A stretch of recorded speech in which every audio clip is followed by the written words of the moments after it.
تو یہ مہربانی ہے نبی پاک علیہ الصلوۃ والسلام کی کہ ہم پر اجتماعی عذاب نہیں آتا، مگر ایک چیز ہو رہی ہے ہمارے ساتھ۔ علماء فرماتے ہیں کہ پہلے کے لوگوں کے عذاب میں جسم بدل دیے جاتے تھے، ان کے چہرے بدل جاتے تھے، آج اس امت کا عذاب یہ ہے کہ ان کے دل بدل دیے جاتے ہیں۔ اللہ فرماتا ہے ہم پھیر دیتے ہیں ان کے دلوں اور آنکھوں کو۔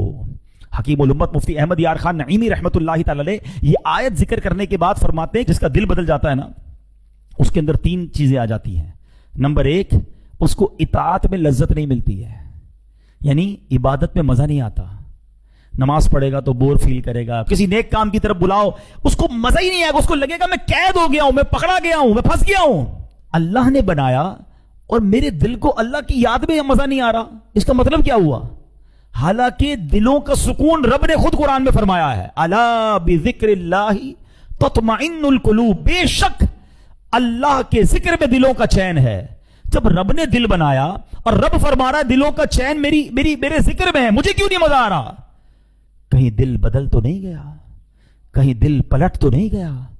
یہ وہ عذاب ہے جس کے بارے میں لوگ نہیں سوچ رہے۔ آؤ دوسری بات کی طرف، گناہ سے خوف نہ کرنا۔ ارے باپ رے باپ، ایسے لوگ ہیں جو گناہ کرتے ہیں جیسے مزے کر رہے ہیں، گناہ کی فکر ہی نہیں ہے، ماتھے پر بل نہیں آتا، بلکہ کہتے نا پہلے کے لوگ گناہ کر کے روتے تھے رات میں، یا اللہ گناہ ہو گیا، اب گناہ کر کے شیئر کرتے ہیں کہ رات میں نے یہ بدکاری کی، جوا کھیلا، حرام چیز دیکھی ہے، اب تم بھی دیکھو، دوستوں میں بیٹھ کر بتاتے ہیں۔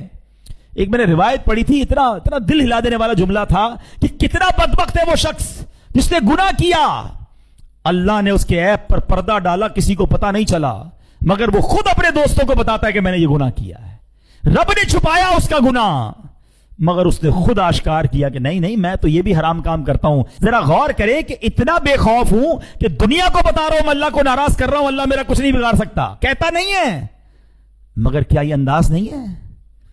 گناہ پر خوف نہ آنا، فرمایا یہ بھی دل بگڑنے کی نشانی ہے۔ اور تیسری نشانی، کسی کی موت سے عبرت نہ پکڑنا۔ ہائے ہائے ہائے، یہ تو واقعی ایسا معاملہ ہے کہ آئے دن جنازے ہو رہے ہیں، آئے دن ہم قبرستان جاتے ہیں۔ کووڈ کے زمانے میں تو کیسے کیسے لوگ چلے گئے، اور آج بھی روز جا رہے ہیں، ہمارے آس پاس سے جنازے اٹھتے ہیں، اور جوان لوگ بعض اوقات چلے جاتے ہیں، ہم حیران ہو جاتے ہیں کہ یار 20 سال 25 سال 30 سال 40 سال، کل ٹھیک تھا فوراً چلا گیا۔ ان جنازوں سے بھی ہمیں عبرت نہیں ہے۔ قبرستان میں بھی ہم نے دیکھا، آپ نے بھی دیکھا ہوگا، لوگ قبرستان جا کر بھی ہنسی مذاق کر رہے ہوتے ہیں۔ ابھی جاؤ نا رات کو 3 بجے قبرستان، جو شب برات تو چلے گئے تھے، ابھی ذرا جا کے دکھائیں۔ نہیں رات کو قبرستان جانے میں خوف آئے گا، اکیلے کیسے گریو یارڈ میں جاؤں گا؟ آج تمہیں زندہ ہو کر قبرستان جانے میں خوف آ رہا ہے، 4 دوست بھی ساتھ لے جاؤ، جب یہی دوست کاندھے پر اٹھا کر قبر میں ڈال آئیں گے تب خوف نہیں آئے گا؟ تب کی تیاری کب کرو گے؟ ورنہ کہیں بگڑے دل کے ساتھ دنیا سے چلا گیا نا، پھر تو مارا جاؤں گا۔ اگر عبادت میں دل نہیں لگ رہا تو اللہ سے ہی مانگو۔ دیکھو نبی پاک کی دعا کتنی پیاری ہے، اللہم اعنی علی ذکرک و شکرک و حسن عبادتک، اللہ میری مدد کر۔ اللہ سے ہی مدد مانگ رہے ہیں کہ میں تیرا ذکر کروں، تیرا شکر کروں، تیری اچھی عبادت کروں۔ ہم اللہ سے مدد مانگے نا، یا اللہ میں تیری عبادت کرنا چاہتا ہوں، میرا دل نہیں لگ رہا ہے، مانگو نا اس سے۔